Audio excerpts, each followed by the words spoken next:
कर दिया जाएगा। हम लोग देशद्रोही घोषित करो या कोई, हमारा इतिहास गवाह है इस बात का कि आजादी से लेकर इस देश में जितनी लड़ाई हुई है उस लड़ाई में हम लोगों का खून शामिल है। हम लोग सावरकर के चेले नहीं है, हम लोग गद्दार नहीं है, हमने देश के साथ गद्दारी नहीं की, हमने वाजपेयी जी की तरह चिट्ठी नहीं लिख दी अंग्रेजों को कि हमें माफ कर दो ताकि भारत देश का तुम्हें जो करना हो तो कर लो। हम लोगों में वो खून शामिल नहीं है। और जो अभी बात हो रही थी इस मंच से, तमाम हमारे नगर अध्यक्ष जी ने, बसपा के नगर अध्यक्ष जी ने कहा, हम कहते हैं इनकी बातों में आने की क्या जरूरत है, जब ये लोग आपके सामने आए इनसे बात कर लेना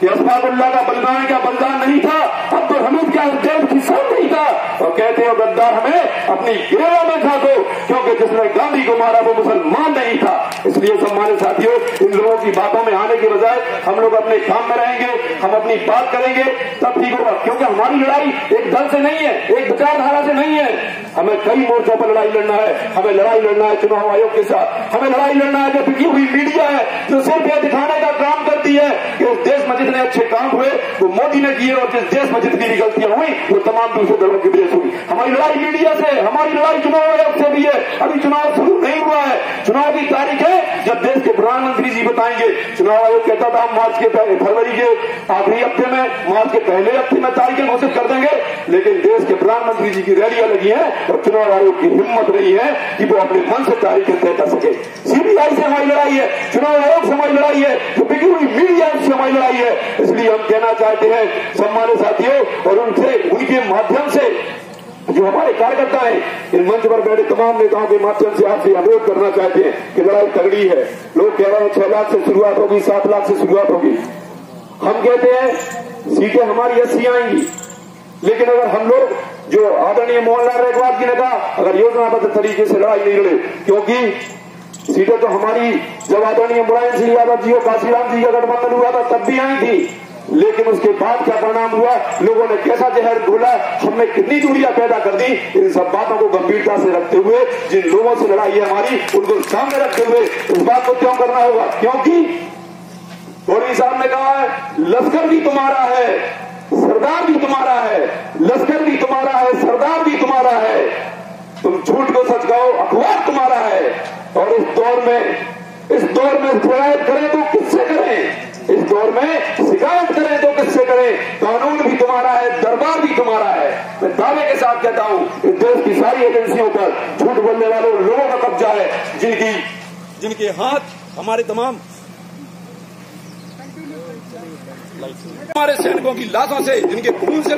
सने हुए हैं, ऐसे लोगों को हिसाब चुकता करने के लिए इस मंच के माध्यम से हम अपने जो नायक हैं आदरणीय अखिलेश यादव जी, बहन मायावती जी को हम बधाई देते हैं कि उन्होंने डॉक्टर लोहिया के सपनों को आगे बढ़ाने के लिए, मानवर काशीराम जी के सपनों को आगे बढ़ाने के लिए, इस देश के संविधान की रक्षा करने के लिए जो गठबंधन किया है, सारे लोग उसका स्वागत करते हैं। और आपसे कहना भी चाहते हैं, जो हमारे तमाम साथियों ने कहा, हम पूरे दावे से कहते हैं न हिंदू खतरे में है, न मुसलमान खतरे में है, अगर न संभले हम तो याद रखना बाबा साहब का संविधान खतरे में है। इस देश में आजादी के बाद जब से संविधान बना है ये पहली घटना है।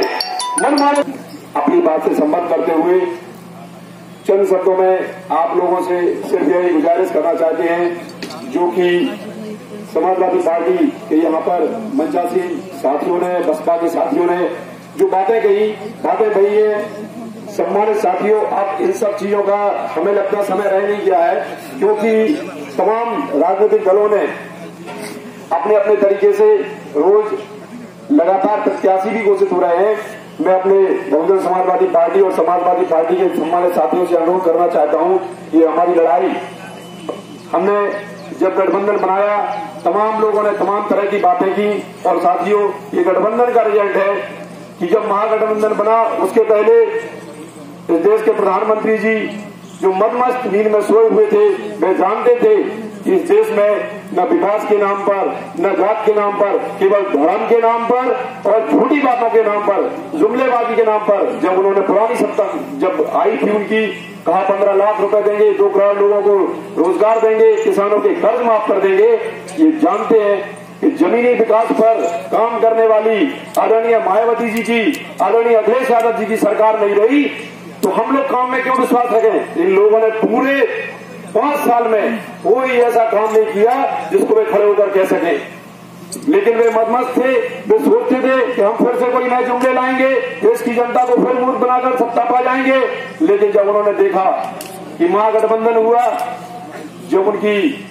धरती खिसकी, जब उनके नीचे जमीन खिसकी, उनको होश आया, उन्होंने कोशिश की कि महागठबंधन के जो नायक हैं आदरणीय अखिलेश यादव जी, आदरणीय मायावती जी, इन पर किसी तरह शिकंजा कसकर इनको हतोत्साहित करने का काम किया जाए। लेकिन सम्मानित साथियों, हम सब लोग जानते हैं कि ये वे लोग हैं जिन्होंने दलित पिछड़ों की लड़ाई के लिए कभी कुर्सी को ठोकर मार दी, कभी भी सत्ता में जो सियासत की धर्म और जात के नाम पर नहीं की, इनके पीछे करोड़ों लोग थे। आदरणीय अखिलेश जी और मायावती जी को जब प्रताड़ित करने का काम किया, जब उन्होंने देखा कि गांव गांव में सड़क सड़क पर लोग सड़कों पर आ जाएंगे, चुनाव का माहौल खराब हो जाएगा, जब उन्हें लगा कि हम गठबंधन को रोकने में कामयाब नहीं हो पाएंगे, तो हम पूरे दावे के साथ कहते हैं कि पुलवामा की एक साजिश है। हम चाहते उस साजिश का खुलासा हो, कोई विदेशी एजेंसी इस बात की जांच करे कि जो 44 लोग मारे गए तो RDX से लेके जो हमारे टुकड़े बच्चा लोग कह रहे थे, हम उसकी भी जांच चाहते हैं। और हम कहना चाहते हैं कि जो सर्जिकल स्ट्राइक की बात होती है, आज कोई भी बात लोग पूछते हैं, देशद्रोही घोषित कर दिया जाता है। आप कोई बात पूछो,